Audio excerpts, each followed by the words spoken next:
Salut tout le monde, aujourd'hui on se retrouve dans une nouvelle vidéo où on va parler de comment j'ai fait pousser mes cils. Donc... te frotte pas sur le trépied, tu fais tout bouger. Salut tout le monde, j'espère que vous allez bien. Aujourd'hui on se retrouve dans une nouvelle vidéo pour parler de comment j'ai fait pousser mes cils. J'ai pas spécialement fait de avant-après parce qu'en fait je savais pas que ce produit ferait pousser mes cils. C'est en l'appliquant tous les jours au fur et à mesure. J'essaierai de vous mettre des images parce que j'avais fait pas mal de vidéos... près où on voyait mes cils avant et où on les voit maintenant. Et en fait ce produit, je pense que vous le connaissez toutes, il s'agit de l'huile de coco. C'est pas du tout pour ça que je l'avais acheté à la base en fait. Je l'utilisais avant pour mes cheveux et sur les pointes en fait pour les nourrir etc. Sauf que je l'utilise plus du tout pour mes cheveux, ça ne m'intéresse plus spécialement, j'ai trouvé autre chose de mieux. Et du coup comme je n'utilise pas moi de crème un peu chimique et tout ça pour mettre sur le visage pour hydrater la peau, et bien tous les soirs je me mets de l'huile de coco pour m'hydrater la peau. Je le mets uniquement le soir, comme ça ma peau a le temps d'absorber tout le gras durant la nuit. Et le matin je me réveille avec une peau super hydratée, j'ai pas besoin de le refaire. Et on pourrait le refaire sauf que moi comme je me maquille, ben, la peau a pas le temps d'absorber juste après l'huile. Donc du coup si jamais vous le faites, je vous conseille en tout cas de l'appliquer surtout le soir. Vous pouvez le faire le matin si jamais vous vous levez assez tôt et que vous ne vous maquillez pas, j'ai du mal à parler. Et du coup bah forcément en le mettant le soir je le mettais sur tout mon visage y compris le cou. Et j'insistais en fait parce que j'ai la peau autour des yeux très très sèche. Et l'hiver comme je fais des allergies, ça a tendance à me faire des plaques d'eczéma sous les yeux et également sur la paupière. Du coup comme ça, ce produit en fait comme l'huile de coco arrivait à remédier à mon eczéma, j'en mettais vraiment et je massais sur tous les cils et également comme ça sur les cils du bas.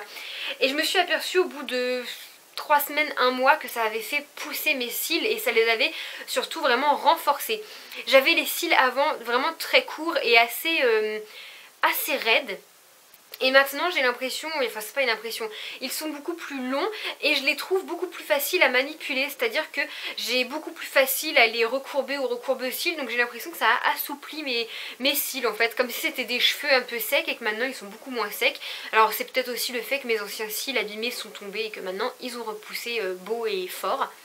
Donc voilà, en tout cas je voulais vous faire part de cette expérience avec l'huile de coco parce que c'est quelque chose que maintenant on a quasiment tout à disposition. On peut le trouver dans les grandes surfaces, les magasins bio etc. Et on l'a souvent dans nos placards en fait, nous les filles, pour les cheveux. Et je voulais vous faire part de cette utilisation qui est sur les cils et qui les fait pousser si ça vous intéresse. J'essaierai de vous mettre des photos avant-après parce que moi j'ai vu une différence. En fait c'est que je me fais souvent un thread liner et lorsque j'avais mon thread liner, mes cils ne dépassaient pas mon trait. Lorsque je faisais mon thread liner, mes cils ne dépassaient pas le thread liner. Et depuis que je l'ai fait, mes cils ils dépassent le thread liner comme pas possible.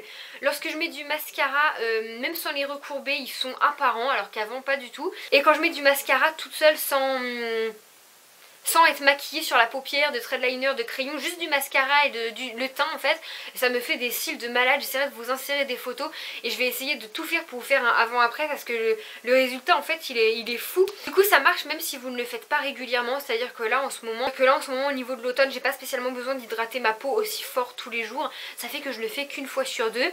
Mes cils poussent toujours autant et même lorsque j'ai fait des pauses, je vois je suis partie en vacances 10 jours, je l'ai pas fait pendant 10 jours, et bien mes cils sont restés longs, beaux et comme ils étaient. Donc voilà, en tout cas si jamais vous voulez tester, n'hésitez pas à le faire. Moi je vous conseille à 100%, ça a révolutionné carrément mes cils. En tout cas c'est vraiment un produit magique, moi ça m'a vraiment aidé et j'adore le résultat que ça a fait sur mes cils tout simplement. Donc voilà, si jamais vous testez ou que vous avez déjà testé, que vous avez vu des résultats, n'hésitez pas à le dire en barre d'infos, ça pourra donner plein d'idées à certaines. Et voilà, si la vidéo vous a plu, n'hésitez pas à mettre un petit like, un petit pouce vers le haut en fait. Ça me fera super plaisir, ça me poussera à faire d'autres vidéos de ce genre, je sais que vous les aimez beaucoup et moi aussi. C'était une vidéo courte mais les vidéos les plus courtes sont les meilleures, non? Je vous fais d'énormes bisous et je vous dis à bientôt dans la prochaine vidéo. Bye tout le monde!